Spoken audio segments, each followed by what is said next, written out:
welcome to My Baking Journey, a podcast for bakers where you get to hear from some of the great minds in the baking industry. My name is Haf. And my name is Rachel. I'm a baker.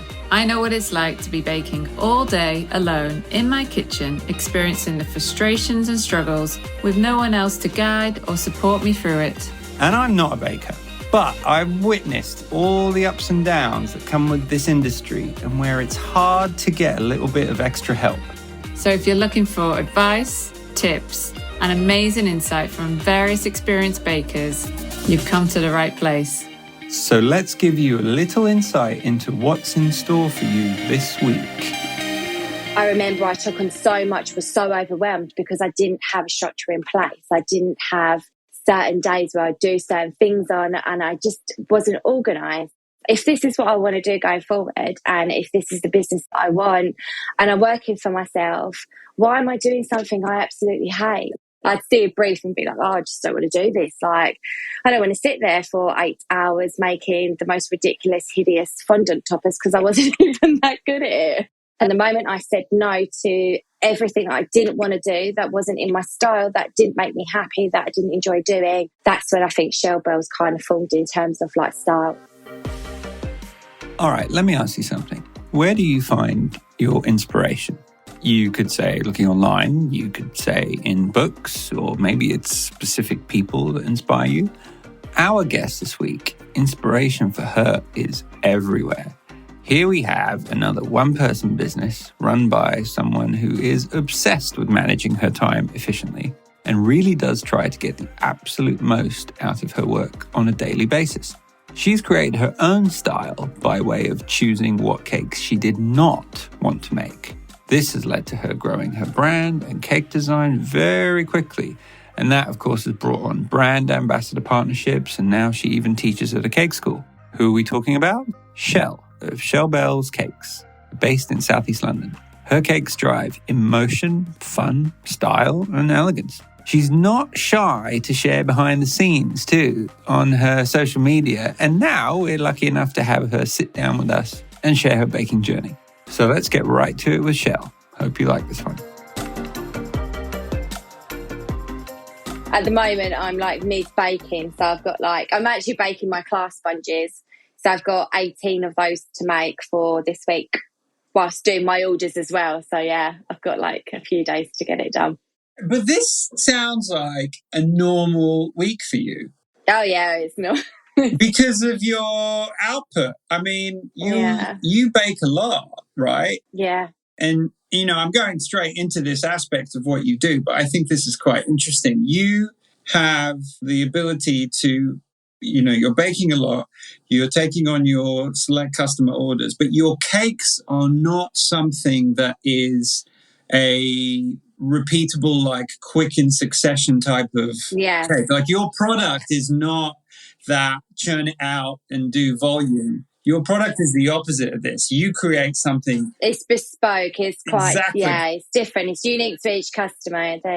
So you do that, and then you do the content on your social media. You take on new projects like teaching, which I would say you probably didn't think you were going to be doing as many classes to start with. I don't know, because of your popularity of your class.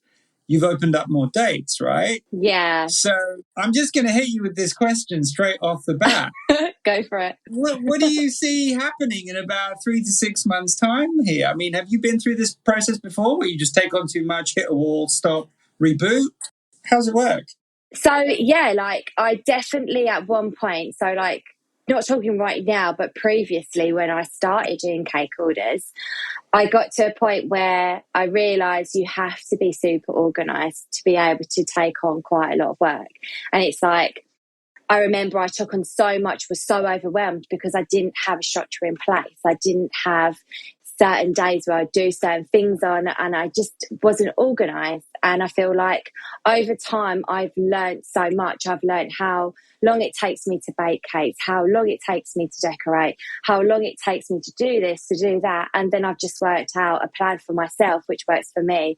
And I have a structure every single week. Like Monday mornings, I wake up first thing in the morning, get myself a coffee, and I sit down and I plan my week ahead. And every single day to like literally to like the hours, this is what I need to be fulfilling every single day to be able to stay on track for the week. And I've got to a point now where I'm so used to it. If I've like booked myself some time off, which is very rare, I'm like, I feel like I'm a headless chicken. Like I'm like, I don't know what I'm doing. Like this is weird. I don't like this. And then I start booking more stuff in. I'm like, I can't have a day off. Like I can't do it. It just feels weird to me. I don't like it. I like to be full on constantly. And I feel like I just work best when I've thrown myself into something. It's just me as a person. I know some people would get overwhelmed by having quite a lot going on.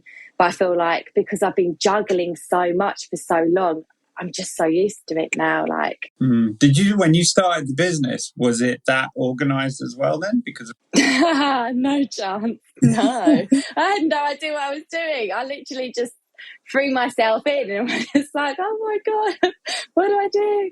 And then over time, you learn. Rachel dug up a quote from one of your Q&As where you said something, not specific, but you said something about how you almost hated making cakes to the point that you almost quit when you started. Oh my God, yeah. Do you know what that was? When I first started doing cakes, back then I wasn't really into Instagram. I didn't really know Instagram. Like I had Instagram, but I never used it as, like I would use it as a personal account and just to flick on it. What year are we talking? Oh my God, I can't even remember yesterday, let alone. Let me have a think. Hold on, what year was it? It was 2018. At the end of 2018, I started just doing like cakes for friends and stuff. I thought not the only cakes that would sell, but the only cakes that I kind of really knew of were like fondant novelty cakes.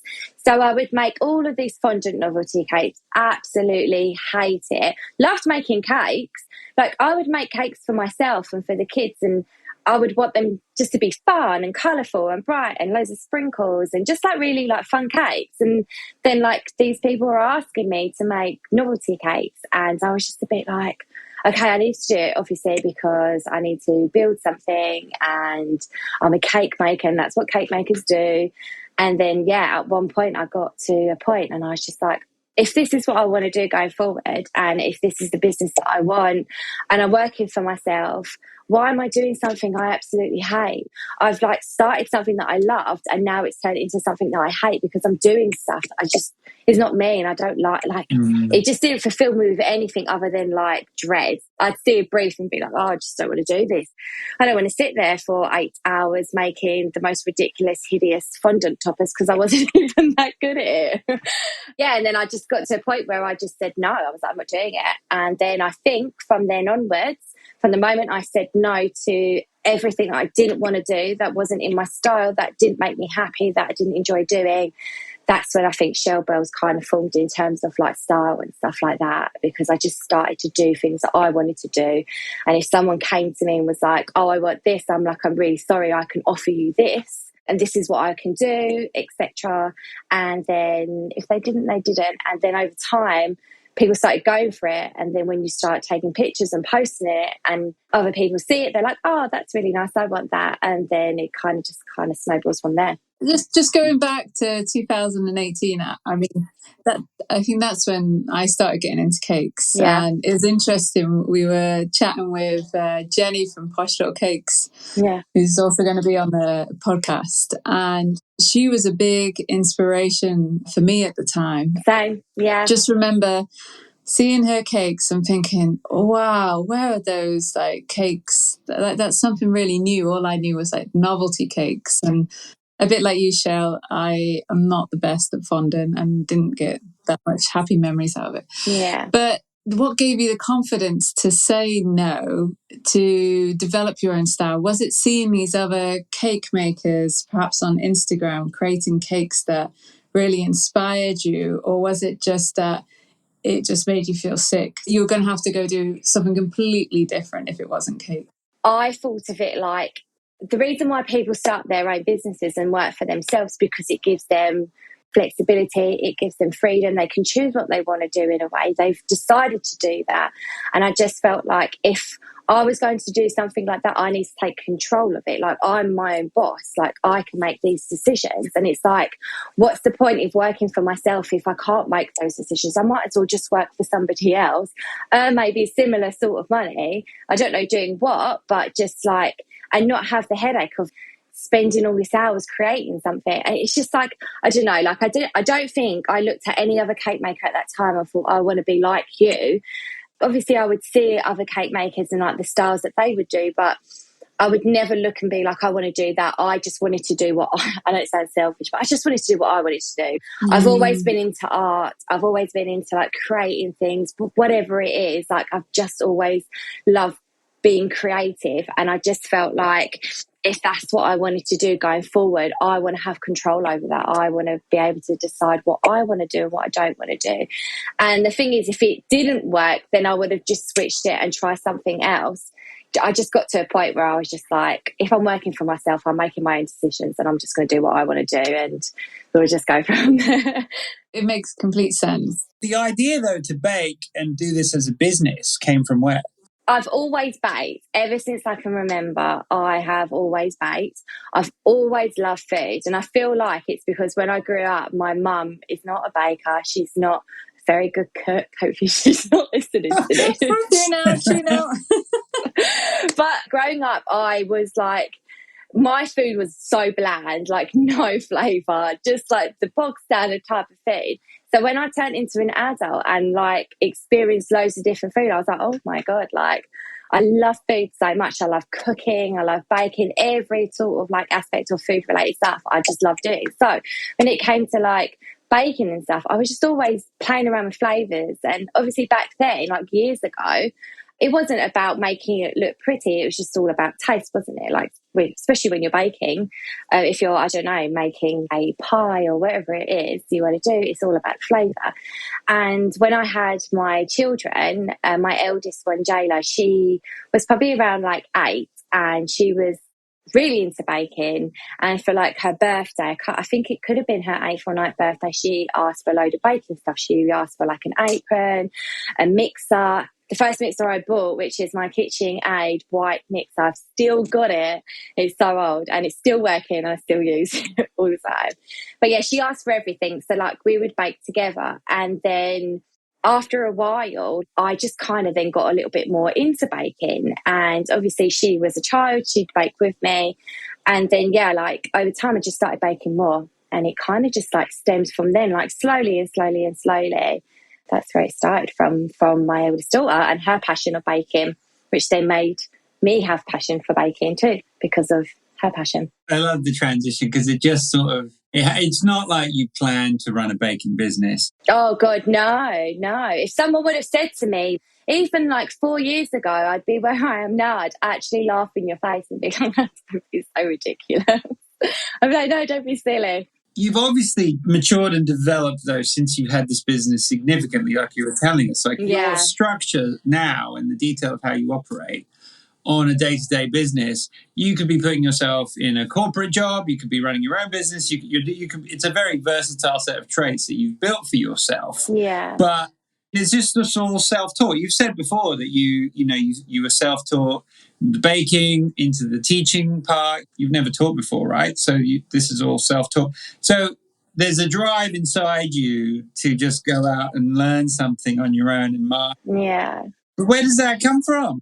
Do you know what I would say, if I'm being pretty honest? Growing up as a kid, I just felt like I was never really good at anything.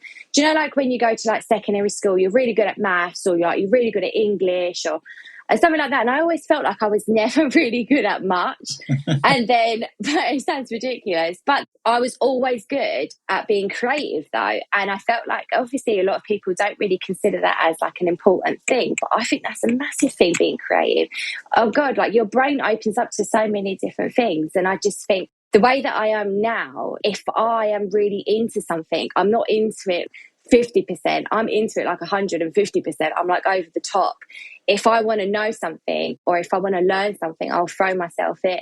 I'm going to teach myself everything I need to know about this. I need to be the best that I can be at what I'm going to do. So when it came to like cakes and stuff, I was like, okay, right, how do I achieve this? Or like, what do I need to do to learn how to do this?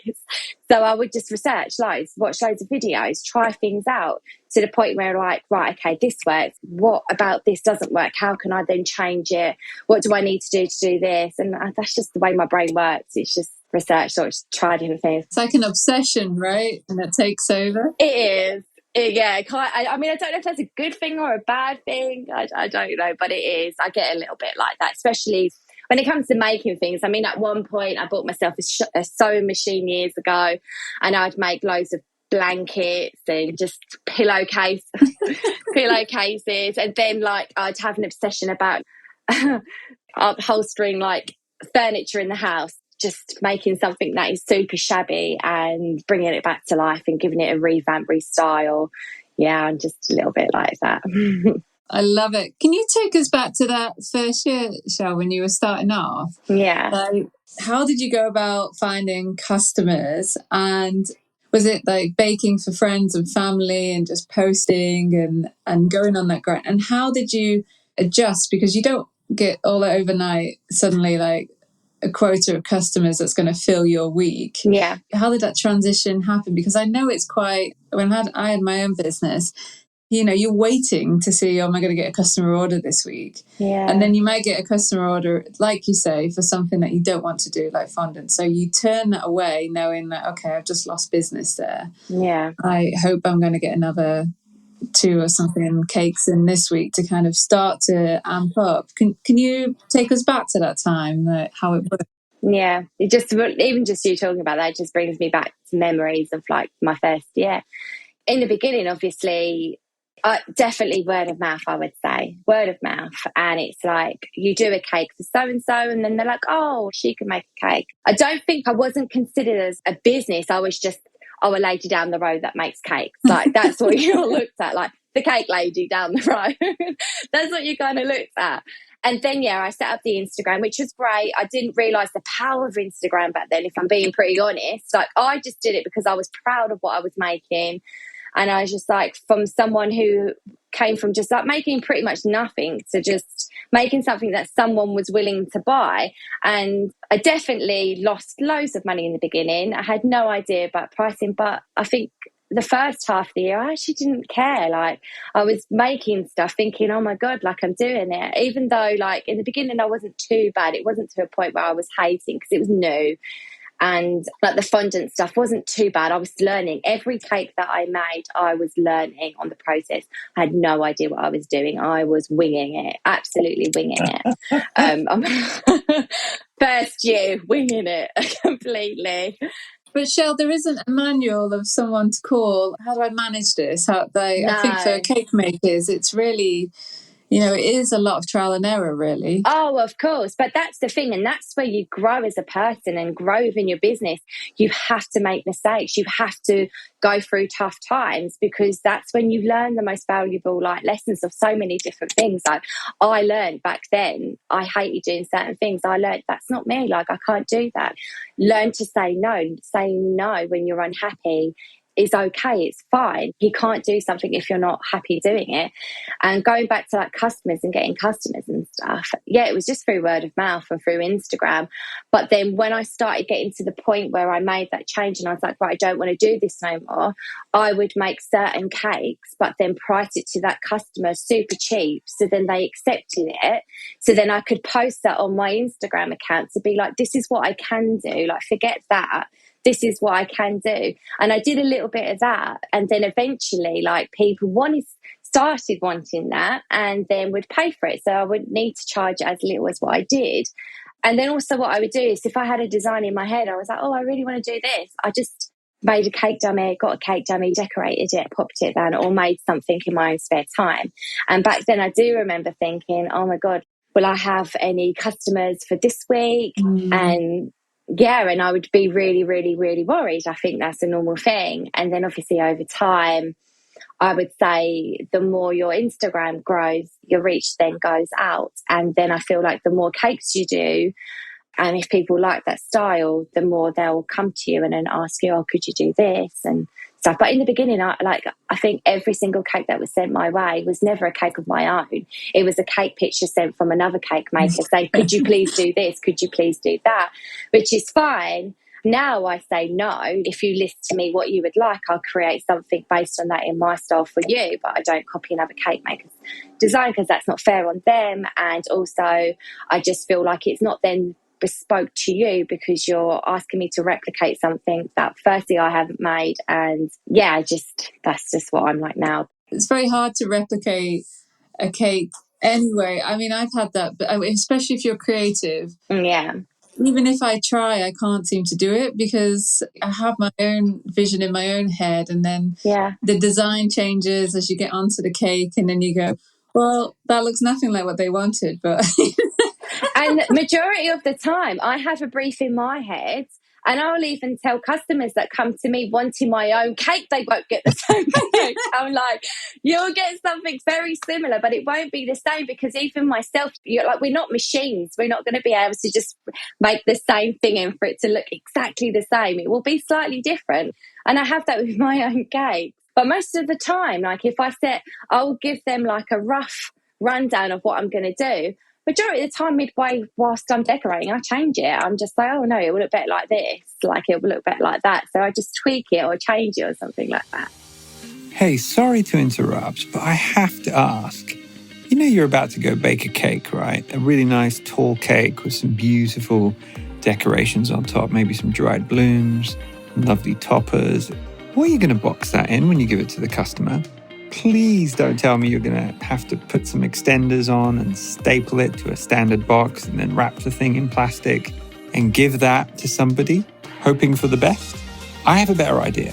Why don't you look at OLBAA tall cake boxes? 14 or 20 inches tall, they're gorgeous and strong. You can put them together in just a minute. Just amazing. You'll find them a game changer as a baker. Check them out, www.olbaa.shop. All right, let's get back to the show. You seem quite resilient. You know the stories, baker struggles, everything from found crying in a corner by their husband or partner, or such as like, what am I doing? Did you go through those sort of just absolute crap days, or did you just brush it off and keep going? Oh, gosh, yeah. Do you know what? I have been through many days where I've actually not eaten, where I've just been so anxious about certain cake orders that I just didn't feel like. I was just worried, oh my God, what if they don't like it? I'm not good enough for this. I don't know, people must think that I'm a certain way and I'm just not good enough. Like all the time. More so towards in the beginning stage, and even still now I get like that. But one thing I do is it sounds ridiculous. I talk to myself a lot. I'm like, stop being silly, pull yourself together. You can do this. You've got this. Like it's cake. Chill. It's the reminder, isn't it? Because every picture, every video, whatever you do, behind that is something that you don't see, right? Exactly. The hours, the slaving that went into it, the juggling of everything. Like, it could have been that, your daughter was really sick that day and you were just trying to the madness that goes on in the background, we don't always see. And I think it's just refreshing for the audience to hear that, yes, even you, Chell, not eat for half a day because you were worried about what just went out the door. Yeah, honestly, like there's been times where it's like, I think maybe like even a year and a half ago, I actually lost quite a lot of weight because I was not consumed with like my work, but because I'd thrown myself in so much, I just felt really overwhelmed and I didn't know how to juggle anything and stuff. And I was so worried. And I felt like it was probably the point where my Instagram started going up a little bit more, like in followers. And I just, not that I felt pressure from anyone, but I just put pressure on myself. So I was just a little bit like, oh gosh, I need to make sure that everything that I'm doing is on point. It's this, it's that. And yeah, I just lost sight of the enjoyment a little bit about it. I'm not like that now, obviously, but then yeah, I did. And I got to a point like, just Jesus, like just chill, like it's fine, like you've got this. And even till today, like I'll have weeks and I look at my diary and be like, what have I done? Why did I say yes to this? Like it's like loads of different things and I'm just like, ah! But I have dealt with worse, and at the end of the day I might be absolutely exhausted, but I'll do it and I'll get it done. to the point where sometimes I'll be boxing up a cake 10 minutes before my customers arrived. That's how to the wire sometimes it can be, depending on obviously like the weeks and stuff. So who do you turn to, Chell, when you're having problems like that? Is it someone in your family, your best mate? Is it baking friend? Who gives you that kind of dose of reality? Or is it that you just go out for a walk? Or do you just, I don't know, do you go do some boxing? Something To be honest, like in the beginning, I spoke so much to my family to the point where I think I actually bored them. So I made a conscious decision not to talk too much about cake with them, because otherwise it'd be like, who even are you? All you ever do is talk about cake. We're not that interested. But I would definitely say I probably wouldn't have got through a lot of things without the support from my friends that I formed through the cake world. I have formed like relationships with some bakers that are like my best friends, my long life friends that I speak to every single day, all day long. And it's back and forth. Because when you work and you're a cake maker, you work from home, you literally are alone. Like it's just you, it's just your faults, it's just you. You've got really no one to talk to really, or no one around that can really relate. So like having the support network online, especially through making friends through Instagram, gosh, I don't even know if I'd still be doing what I do as much as I do now, because you need that. You definitely need that. So yeah, definitely friends. I say friends, they're not even bakers, they're my friends. It's like my friends and my family are definitely the ones that listen when I need to rant. And majority of the time, I don't think I'm too bad now, but about a year and a half ago, I was like constantly like, yeah, having a moan about stuff. Now all I'm ever just saying is I'm just tired. I'm just tired. I'm so tired. But yeah. Your business has pivoted in a few different ways though, right? I mean, you're now a brand ambassador to various brands. You now teach as part of a cake school with Lizzie Lou. So for those types of aspects of the business for you, does this feel like a natural fit of where to go? And does it give you ideas of what to do next or what you want to do next? Or do you just sort of ride with it and see where things take you? Well, I feel like lots of people always ask me that. Like most of the time, I usually tend to find that when you're a cake maker, everyone's always like, "Oh, when are you opening a shop? Then when are you opening a shop?" Not realizing there's many other things you can do from being a cake maker to then move on to. And I would say, like this time last year, I had no desire to be teaching. I don't think teaching even came across on any topic of conversation of mine or from another company or anything like that.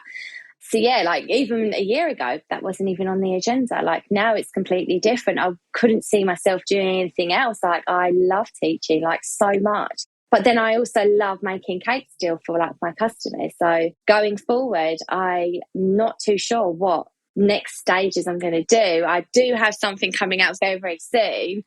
So like I'm doing loads of online stuff now. Like we'll be like launching online with Lizzie Lou. Hopefully by the time this comes out, it will be launched. It's almost everything is pretty much there and ready to go. I feel like the way that the world's going now, I feel like everything is very much online heavy based. And as to where I'm going to go myself, I'm not quite sure. I don't know, not like the ideal plan, but to carry on teaching because that's what I love to do. Carry on making bespoke cakes, however, cutting out all the bits that I hate doing or cutting out the bits that are boring. So maybe having some people to work with me to do all the things prior to the decoration part of the cake and me just to come in and just to decorate the cakes. I think that would be perfect. Have you not hired anyone to help you do anything at this point? No, I do everything by myself. I'm a bit controlling at the moment. I think eventually I'll get to a point where I will be able to let someone come in and work with me. But at this precise moment, I just feel like so far as I'm managing to like workload wise to do what I need to do. Yeah. Yeah, I think this is a very interesting point for a lot of people is that the realization of thinking you don't need anyone, but then you need an outsider sometimes comes in and tells you, actually, what if you just had somebody come in for 2 hours to just clean the kitchen for you and unlock that time? Yeah. But it's a balancing act. It's a financial question as well. There are so many decisions that you have to make before you do that. Yeah. But when you make it over that wave, as a small business owner, there seems to be a lot of potential that then just gets unlocked because of that free headspace and free time that comes with it. You just have to make the bold step, relinquish some of your control, right? I know. It's honestly like I couldn't agree with you anymore. But I think for me as a person, I totally agree with everything. And I can see all of that as well. Like to be able to grow, you do need to obviously bring things into place to be able to make those progression. I just think for me, when I first started doing cakes, I feel like even though a few years have gone on, I just never thought I'd be in a position that I'm in now, like never in a million years. Like when I first started off doing cakes, I just enjoyed it. I just thought I'd make a little bit of money, like extra money. Like I never thought it would be like my career going forward. And now I couldn't think of anything else. This is me. Like I couldn't think of doing another job or anything like that. People will tell me, and loads of people have told me so many times about what I could be doing, and I agree with them, but I need to grow some balls to be able to be like, right, okay, I'm ready now, let's go. But it takes me time, but I do get there in the end. Like I will get there in the end, but it will take me time just to like wrap my head around everything. But yeah, you'll get there, Chell. I'm going to just switch the conversation just to talk about your social media brand, because you have built, I found you when you're probably around 35 to 40,000 followers, which is a substantial number in anyone's profile if they have that number. But you had like a significant growth, I think, through lockdown, and you're just like growing all the time. And what I wanted to ask you was like, what is your relationship with social media? Because you're very, very active on it. Yeah. You're very good at it as well. You create some great cakes and reels and music and setup and timing. And because it is a massive part of your job. I think in some parts you got to take the photography, the setup, the recording, and then the editing, and then the posting and answering all those emails and questions that you get all the time. Yeah. So how do you manage that relationship, but also how much time do you actually invest in it as well? Yeah, that's a good question. That is a good question. I would definitely say Instagram is another job to me. Like, not only do I do cake making for customers, Instagram is also a 24-hour job. Even though you feel like you never want to be consumed in it, you always just end up tending not to be consumed, but I do enjoy it. I do love it. Like in the beginning, like going back to like lockdown, I had more time. Everybody had time. Like you couldn't do anything. So like I think that's obviously when my Instagram started to grow, I think, like during lockdown, because I had time to do what I wanted to do, play around with photography. I've always loved photography. I mean, that's what I wanted to do. I wanted to be a photographer. I was going to go to university to do it. Obviously things happened and I didn't. Yeah, like just love that creative side, isn't it? Like photography, making videos, it's all just being creative, and I just enjoy that. And yeah, like I said to you before, like when I'm into something, I fully throw myself into it. So when it comes to like taking pictures, like, right, how am I going to get this lighter? What do I need to do? Where's the light coming in from? Okay, right, it's coming in from there. I need to take a picture from here. Videos, okay, what's going to keep someone interested in a video? If you're not interested within 3 seconds and you lose interest, then is it a good video? Probably not. I need to do it again. That's kind of like how my brain is in a way. And I just feel like with Instagram, I never set out on like getting any followers. I remember when I got to 1,000 followers, I literally was over the moon. I was like, oh my God, I got 1,000 followers. I was so happy, like so happy. And like some people were like, okay, that's not much. But to me, that was everything. I was just like, wow, that's amazing. And then obviously as it went up, I was just like, okay, it's going to stop at some point. This is just a bit weird, but I don't know who these people are. I don't know why they're following me. It's crazy. You notice after lockdown, though, you ended up like, you spent all that time in lockdown focusing on this because you didn't have anything to do. Lockdown finishes, your business picks up again, but you still have to commit the same level or more. Do you know what? Weirdly, my business never actually decreased during lockdown. As soon as lockdown happened, that was it. The business just went because people were having stuff from home. They weren't able to go out or celebrate birthdays or celebrations, so they would spend more money on doing stuff at home. And that's why, like, the cake world, I feel like, just went up because everyone was like, okay, we're having a birthday from home. Let's have a really nice cake. Like, it doesn't matter how much it's going to be because we can't go anywhere. We can't really do anything. Let's have a nice little celebration at home. And I feel like that's where it went, especially with a lot of cake makers. And everyone did really, really well. And I mean, I introduced, I think, like gift boxes back then. And I used to do so many gift boxes. But yeah, like, especially with Instagram, you've had more time to concentrate on that. And then, I don't know, it's like anything. When you're doing something for so long, you just become so used to it. So like, as I said, in the morning when I wake up and I do my schedule for my Monday for the week, I wake up and I check my Instagram. I go through all of my messages. I answer my messages. And this is before 6 o'clock. And sometimes I think, oh my God, if these people have notifications on their phone and I'm like pinging at like 6 in the morning with like a message, I'm like, oh gosh. But it's just the way that I am. I've like kind of put it into my routines. I will like schedule posts and stuff like that. But the majority of the videos that I do are not really making videos because I don't have time to sit there making videos whilst working because I'm too busy. Most of the videos that I do are videos that are on finished products or showcasing, like, for example, your amazing boxes and stuff like that, which is a part of my process of decorating and cake in a way because I'm packaging them up to go to their customer, like to go to their new home. And obviously that's part of my process too.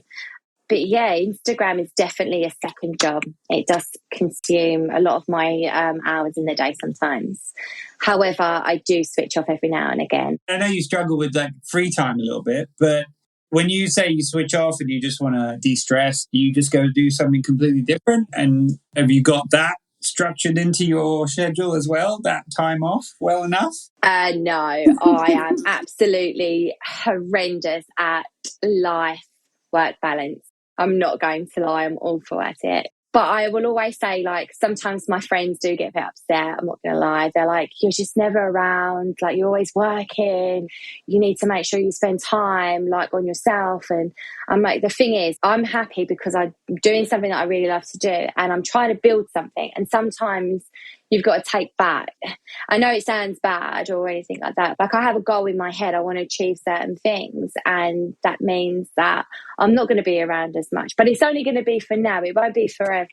And I'll try and put time in when I need to put time in. But at the moment, I'm still trying to juggle that myself. And like, I know where I need to spend time with family and friends. And I know when I need to not maybe work as much. But sometimes implementing that is tricky when you're just fully on the go with work and stuff like that. It's hard too, because when you're doing what you really enjoy, even though it was a hard slog to get to this point, you really enjoy what you're doing. Yeah. It lessens the need or the desire to say to yourself, well, I need to take a break so much. Because why do you need to take a break if you're really quite happy in the moment? I don't like breaking, yeah. Like, if I have a break, I feel weird. I feel like I get itchy. You know, when, like, you need to get up and do something, that's what I feel like. So majority of the time when I do actually take a break, I actually just bake. It's ridiculous. It's just more baking. I do, but I'll bake things I'm like, oh, I really fancy making. I don't know. Like, I've got loads of cookbooks that I love cookbooks. Like, because sometimes, like, you're looking at it and think, oh, yeah, them flavours are good together. And then, like, you'll bake something. And then as a baker, you then change it. Because then you're like, oh, no, I'm going to add this. I'm going to do that. I'm going to do that. And then you'll change it. But I like cooking. I like baking. So on my downtime, I usually tend to do that a little bit as well. Your style is quite unique. ChellsBells Cakes is it seems like now you're quite recognized for what you're creating, and it's bespoke and it's yours, and you've managed to carve that out. Yeah. But your creative energy never seems to stop there, right? So how do you find that inspiration going forward for the next cake or the next trend? For example, you did mini cakes recently for, I forget, was that Valentine or was that? First idea, Mother's Day. Mother's Day, yes. So you're moving the goalposts here. You're shifting the targets, right, by trying out new things. Yeah. So where does that all come from, the inspiration? Where do you look? So, like, in terms of design-wise, I feel like inspiration is just everywhere around you. It really is. You can get inspo from, like, home decor to, like, the environment to, like, texture, just anything, really. What can you make edible? What can you change? Like, what can you do? And I just love with cake that now it's starting to be seen as kind of like an art form in a way, whereas before it was just like cake. But like some cakes that are being produced, like there's like hours spent on them, hours and hours and hours, like making something look a certain way. But yeah, in terms of design, to be honest, things just catch my eye, whether it's like fashion or something like that. And I'm just like, oh, I'd really think that'd be a cool idea if I was to be able to do it on a cake. And then I'd think to myself, right, okay, how am I going to get that to go onto a cake and for it to be food safe, edible, etc. And I don't know, just everything around me just gives me inspiration, to be honest. And it sounds really cheesy. I don't think it is, actually. If you're a creative person in general, your brain is already wired that way to seek out and look for it. Yeah. Right. So it probably comes easier, it probably comes a bit more natural to you. Yeah, probably, yeah. Definitely so. If you've got that creative way of thinking, then yeah, it probably is just like second nature. Most of the time, I don't struggle with designing cakes. To be honest, I find a way around it at some point. Do you freestyle your cake? So I've seen several different ways, and I know a lot of cake makers, they will design it, they will draw it to exactly how that design is going to be from their head onto paper, and then they'll do it. I work the other way, where I know that I'll figure it out when I'm decorating the cake. I'll have some kind of idea, but I'll just let my brain flow. And I would get more stressed of actually trying to design a cake on a piece of paper and follow it from there. So do you fall into any of those two camps, or do you do something different? I'd say kind of do a bit of both. Majority of the time, like if I've done certain elements on my previous cakes, then I won't need to sketch it because I can just envision what it would look like. If it's something slightly new, I would sketch it just slightly. Majority of the time, the only reason why I'll sketch out a cake is to price it up if it's got lots of elements, because then I break down the cake and then I price it up that way. But most of the time, designing the cake, it is in my head. It's not really on a piece of paper or anything. And especially if majority of the time, the customer will just give me a little brief and then they go off. Like, it's very rare that a customer will be like, I want to see a picture or I want to see something for it. And I'm like, oh, I'll be doing this. And then I just explain it and they'll be like, that's what it will be. Because sometimes I always think, what we were talking about previously, you can't really replicate something. Once you've made it. And I feel like when you do a sketch, it's like sometimes it won't, when you're working on it and designing it, it won't look anything like the sketch.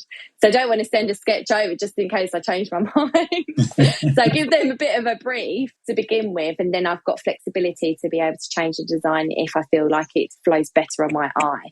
Then I change the design. You do a lot of birthdays, you do a lot of celebration, but you also do weddings as well. Yeah. Were you doing weddings from the not very beginning, but did you take on weddings very early on, or is this something that came later? Do you know what? People always look at wedding cakes and they're like, oh my God, they're so different. They're no different to making a celebration cake. They're no different to making a christening cake or, I don't know, an engagement cake. Is a cake at the end of the day. And just because they're getting married, you don't show it any more attention to another cake. The attention is still the same. In my opinion, that's what I see it as. Obviously, design would be completely different.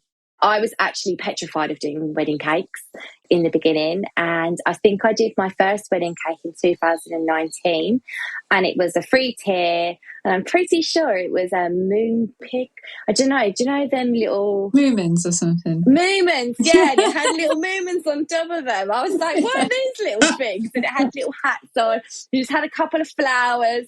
And the thing is, sorry, the thing is, I so totally random, especially for a wedding cake as well. And I think it was a 3-tier. I remember the size. It was a 6, an 8, and a 10. And I think in height wise, they measured out to probably be about like 7 inches height. So they were actually quite small cakes. I was so worried about stacking, so worried about delivery, just felt like everyone thinks if you're doing wedding cakes, you need to be so professional and like it's like this. Like that's how I felt it was back then. Whereas now I'm like, I just come to the venue and be like, hi, just like set up as you do and stuff like that. But yeah, I was so petrified, and I would say it's only been the last like few years that I'm absolutely fine with wedding cakes now. It's just a cake to me. I don't care if I've got 20 people there watching me stack a cake. Doesn't faze me at all. But then I just think that's because obviously now I feel confident in what I do, and throughout the years I've gained confidence because I've gained experience and I know what I'm doing inside out with my eyes shut. So yeah, I think you've picked up so much. It would lead me to one last question for you here before we go to a little quick round, and that is, what kind of advice do you think you would give to somebody who's starting out or just into toying with the idea to take this on? If you were to look back 4 years or 5 years even just before you started, what advice would you give, or where would you focus? Sometimes I always say it to myself, like, what advice would I give to myself when I first started off? And I would definitely say there's just so many things. I just feel like people don't realise what goes into cake making and the struggles that, like you say, are behind the scenes. And I would always just say, like, can I break it down into a few points? Because I feel like there's just like so many things. First thing I would say is okay to say no. Don't feel like you always have to say yes to everything. And I know everybody needs to make a living, and I know that you need to sell cakes to make a living, but you've also got to be happy at the same time. So if something's not making you happy, then try and switch it up. Like, try and think of alternative ways to be able to make money, but also be happy. So like what I did, for example, I started doing cakes that I really liked to do and I loved making, and I would take pictures of them and then I'd post them in hope people would want them, and over time that's what happened. I definitely would say don't go out and buy everything. I went out and spent so much money on so much crap that I never used, and I wasted money. Can you give an example? Oh my God, like ridiculous fondant molds that I used. I think I got those like as well. £30 on. Honestly, so many fondant molds. I bought every sugar making template cutters. I can't even remember what they're called.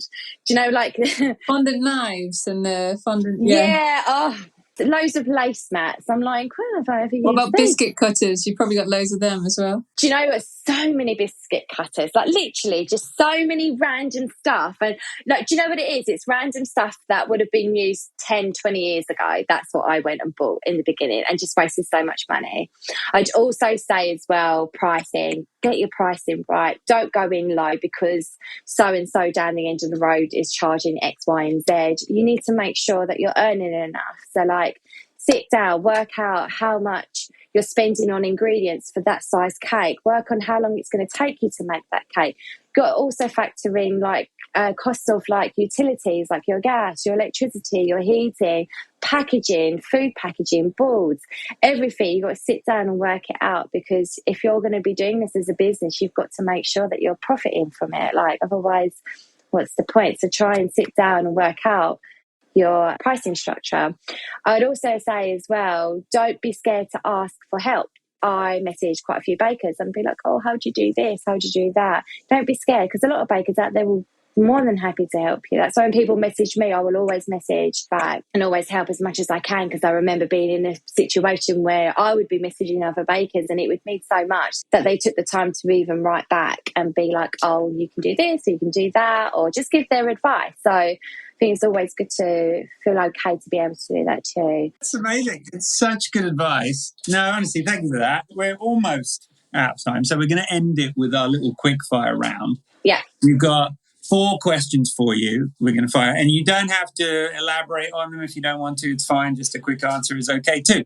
So I'm going to go with an easy one. I think I know the answer to this based on your case, but you can tell the audience. American buttercream, Swiss meringue buttercream, or ganache? Oh, ganache. Ganache, yes, that's right. Although, can I say, actually, ganache for decorating my cakes, but if I was to make a cake and eat it, I would always use Swiss meringue buttercream. Did you always start with ganache as well? I started with American buttercream, and then I only made a switch to ganache, covering my cakes in ganache last year summer. Okay. So one aspect of baking you won't compromise on. Oh, taste. Brilliant. How about then you've got a large collection of cookbooks, a baking book from your bookshelf to share with the audience that you like? A baking book that I like? Oh, I would say Magnolia Kitchen is probably my favourite cookbook. Oh, there's two of you. Yeah, Magnolia Kitchen. Her brioche I love it. I make her brioche all the time. I love her, and she has a brilliant macaron recipe as well. Yes, I've used her macaron recipe before. She is good. No resting time, just pop it straight into it. Yeah, exactly. So that's a big tip. Yeah. Who would you want to make your next birthday cake? Oh, I actually don't know. Maybe I would say there's so many talented bakers out there, but I really like, is it E-Cat? Yeah. I feel like I'm saying her. She's very like elaborate, and I feel like I'd quite like a cake by her with all different elements of textures and stuff. That would be pretty cool.